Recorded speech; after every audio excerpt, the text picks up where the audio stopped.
TV के most popular show तुझसे है राब्ता से जुड़ी अपडेट्स हम आपको देते ही रहते हैं। वहीं चलिए आगे आने वाले एपिसोड के बारे में बात कर लेते हैं। एपिसोड की शुरुआत होती है कल्याणी से। वो देखती हैं कि कमरे में गोदावरी नहीं है और एक नोट छोड़कर गई हैं। वो खिड़की में बंधा कपड़ा ढूंढती हैं। विवेक कहता है अभी अभी मैंने उससे बात की है। पल्लवी रोती है और कहती है कि उसने एक बार भी मेरे बारे में नहीं सोचा, वो कहाँ गई। विवेक कहते हैं कि मेरी कॉल नहीं उठा रही है। कल्याणी आओ साहब को चिंता न करने के लिए कहती हैं और बताती हैं कि वो गोदावरी को खोज कर रहेंगी। पल्लवी ने कल्याणी पर आरोप लगाया और उसके बाल खींचने की कोशिश की। तभी बीच में अनुप्रिया आ जाती है और कल्याणी को छुड़ाती है। कल्याणी बताती है कि उसे नहीं पता कि वो कहाँ है, लेकिन वो किसी भी तरह से उसे खोज लेंगी। अवनी मल्हार के शब्दों के बारे में सोचती है कि विक्रम को कल्याणी को समझने के लिए 7 जन्म क्यों लेने होंगे। कल्याणी अवनी को बुलाती है। अवनी मल्हार के शब्दों के बारे में सोचती है कि विक्रम को कल्याणी को समझने के लिए 7 जन्म क्यों लेने हैं। वहीं अनुप्रिया पूछती है कि कल्याणी गोदावरी के साथ कुछ भी गलत क्यों करेगी। आप साहब कहती हैं कि वो सहन नहीं कर सकती कि विक्रम को घर में एक और लड़की मिल गई जब उसने उससे शादी करने से इनकार कर दिया। कल्याणी कहती हैं कि मेरे पास क्लैरिफिकेशन देने का समय नहीं है और वो कहती हैं कि वो गोदावरी के लॉ कॉलेज के फ्रेंड्स से बात करेंगी। आओ साहब अनुप्रिया को जाने और उसे रोकने के लिए कहती हैं। अगर उसे पता चलता है कि आपने लॉ कॉलेज में पढ़ाई की है और उसके लिए डिग्री प्राप्त की है तो उसे बुरा लगेगा। कल्याणी स्वरा आती है और गोदावरी के दोस्तों के बारे में पूछती है। अनुप्रिया कहती हैं कि गोदावरी के कोई दोस्त नहीं है। आओ साहब कल्याणी से पूछती हैं कि वो उसे बताए कि उसने उसे कहाँ छिपाया है। कल्याणी कहती हैं कि मैंने कुछ नहीं किया। वो याद करती हैं और पल्लवी से पूछती हैं कि उसकी डायरी कहाँ है जिसमें उसकी सहेली का नंबर है।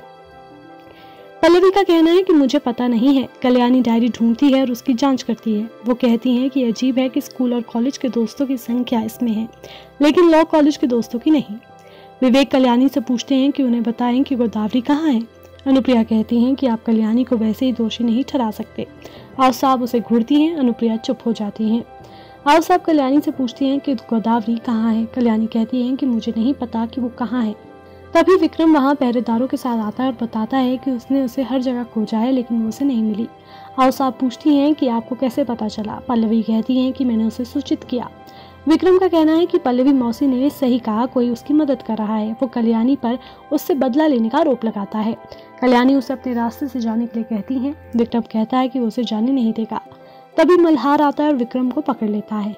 वो कहते हैं कि वो कल्याणी के अपमान को सहन नहीं कर सकते और पूछते हैं कि क्या वो एक बार में नहीं समझते। गार्ड मल्हार पर हमला करता है। मल्हार उन्हें पीटता है। विक्रम बंदूक निकालता है और मल्हार को निशाना बनाता है। तभी मल्हार उनके हाथ से बंदूक छीन लेता और विक्रम पर बंदूक तान देता है। विवेक ने मल्हार को अपने दामाद को छोड़ने के लिए कहा। मल्हार ने विक्रम से पूछा कि वो क्या कर सकता है। विवेक कहते हैं कि आप दामिनी ताई के बेटे के साथ गलत कर रहे हैं। विक्रम उसके हाथ से बंदूक छीनने की कोशिश करता है लेकिन मल्हार उसे मारता है और वो नीचे गिर जाता है। विवेक विक्रम को उठने में मदद करता है। पल्लवी कहती हैं कि आप बार बार इस पागल आदमी के साथ खिलवाड़ कर रहे हैं। आओ साहब मल्हार से कहती हैं कि वो विक्रम के अपमान को फिर से सहन नहीं करेंगी। विक्रम बताता है कि वो उसे बेनकाब करेगा और बताता है कि मल्हार एक शादीशुदा आदमी है और कल्याणी के साथ उसका संबंध है। वो पूछता है कि क्या आपको इच्छा थी कि मैं आपकी प्रेमिका से शादी कर रहा था। मल्हार क्रोधित हो जाता है और कहता है कि कल्याणी मेरी प्रेमिका नहीं बल्कि मेरी पत्नी है। कल्याणी कहती नजर आती है पत्नी नहीं पूर्व पत्नी।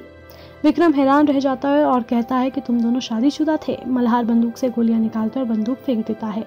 कल्याणी बाहर आती है। मल्हार की जीप में गोदावरी को देखती है। हर कोई बाहर आता है और अपनी जीप और हथकड़ी में गोदावरी को देखता है।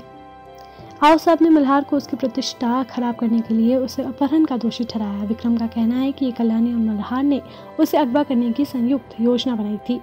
मल्हार कल्याणी को बताता है कि उसने अपना दूसरा फोन उठाया था और विवेक ने जो भी किया उसे सुन लिया था।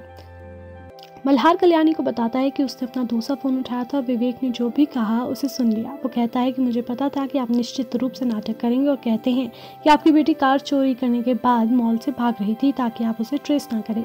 वो कहता है कि मेरे लोगों ने उसे पकड़ा और मेरे पास सीसीटीवी सबूत भी है।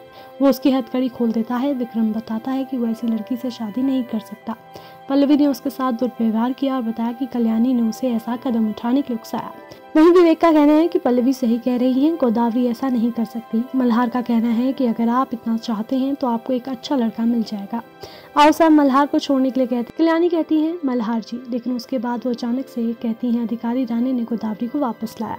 विक्रम उसे दुश्मनी की चेतावनी देता है। वो गोदावरी से सच बताने के लिए कहता है। कल्याणी कहती है कि हम अपने घर के मामले को संभाल लेंगे। आओ साहब विक्रम से अनबन करती है। वेल गाइस, अब आगे आने वाले एपिसोड में क्या क्या ड्रामा देखने को मिलने वाला है ये काफ़ी इंटरेस्टिंग होगा।